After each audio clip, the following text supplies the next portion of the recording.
네, 질문한 기자 CBS 이정주입니다.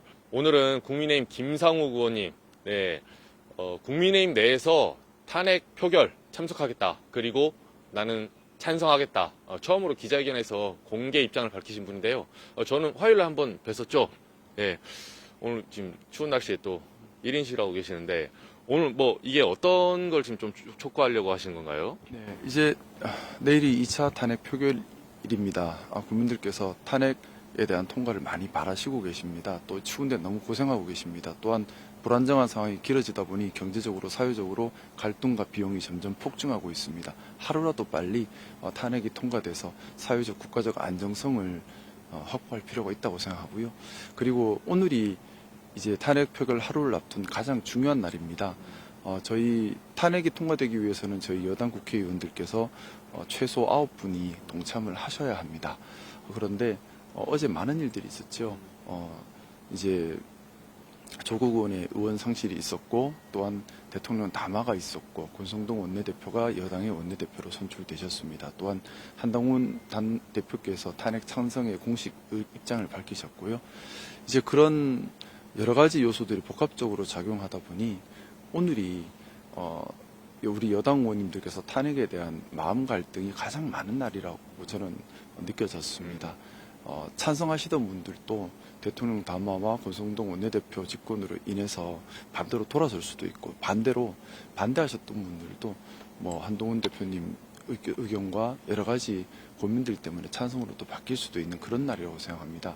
그래서 오늘 이야말로 탄핵 찬성에 대한 분위기를 조금이라도 더 만들고, 또 조금이라도 또 탄핵 찬성에 대한 의견을 선배 동료 의원님들께 말씀드려야 되는 날이라고 생각해서 행동에 나서게 되었습니다. 오늘 이제 오후 2시에 그 국회 여기 본청에서 긴급 현안 질의가 있어요. 네. 본회의가 열리는데 사실 여당 의원들이 지금 많이 오진 않잖아요. 오전에 좀 왔다 갔다 하시면서 이렇게 여기서 보시면 뭐라고 하던가요?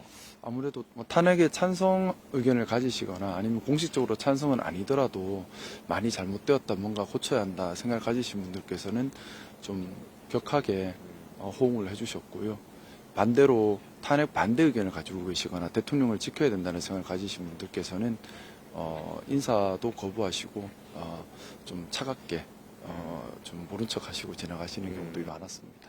아무래도 특히 야권에서 탄핵을 추진하는 거는 어떻게 보면 당리당략적으로 봐도 크게 이해관계가 일치하잖아요. 근데 특히나 보수당 그리고 울산, 영남 지역구에서 반대하는 게 쉽지 않을 거예요. 그 지역구에서 지역 사무실 내지는 지역 구민들, 단체들 조금 압박이 있습니까? 우선 제가 보수당의 영남 후보 어떻게 보면 가장 이런 이런 탄핵 찬성을 안 해야 될 사람으로 볼 수도 있을 겁니다. 그런데 그렇죠. 그럼에도 불구하고 제가 탄핵 찬성에 나선 이유를 먼저 말씀을 올리면 우리 보수의 가치라는 것이 분명히 있습니다. 정당은 이익 집단이 아니라 가치 추구 집단이어야 한다고 생각합니다. 우리 보수의 가치를 추구하는 데 있어서 가장 중요한 것이 헌정질서와 자유민주주의를 수호하는 것입니다. 우리 선배들께서도 다 목숨으로 수호해왔고 만들어온 것입니다. 근데 윤석열 대통령 그것을 정면으로 파괴를 했습니다. 그렇기 때문에 저는 감히 또 마지막 대통령 담화로 보수의 대분열과 대갈등을 만드셨습니다. 그렇기 때문에 감히 보수의 배신자다, 저는 그렇게 생각하고요. 제가 철저한 보수주의자이기 때문에 행동에 나설 수밖에 없었다, 이렇게 말씀을 드리고 싶습니다. 그리고 저 지역구인 울산에서는 당연히 저에 대해서 항의하고 또 윤석열 대통령을 지키려는 목소리가 강합니다.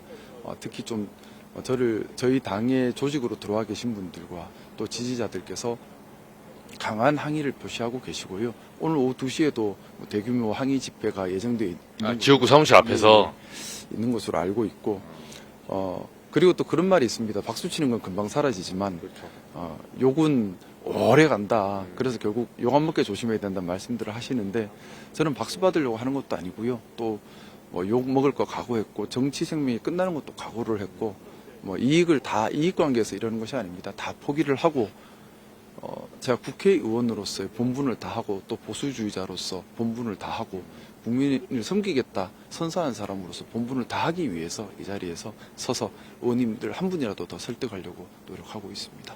알겠습니다. 아무래도 쉽지 않은 행보를 하시는데 탄핵 변론 그러니까 어제 담화문을 보면 윤 대통령이 헌재 가서 직접 변론하겠다. 내가 뭐 선관위 이런 문제나 부정선거 여기에 대해 좀 확신이 있는 듯한 이제 담화문의 내용이 좀 담겼어요.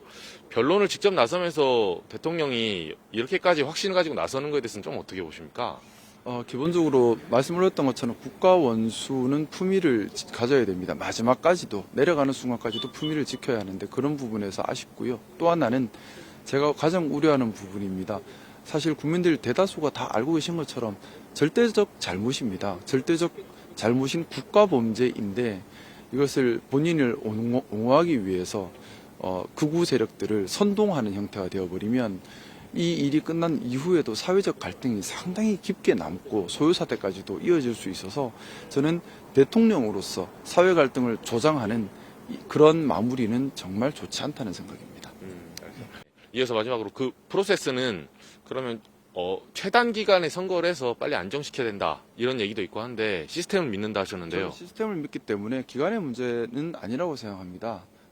충분히 대한민국 시스템이 대통령이 부재하다 하더라도 국가 대행으로 직무 대행으로 충분히 유지 가능하다고 생각을 하고요.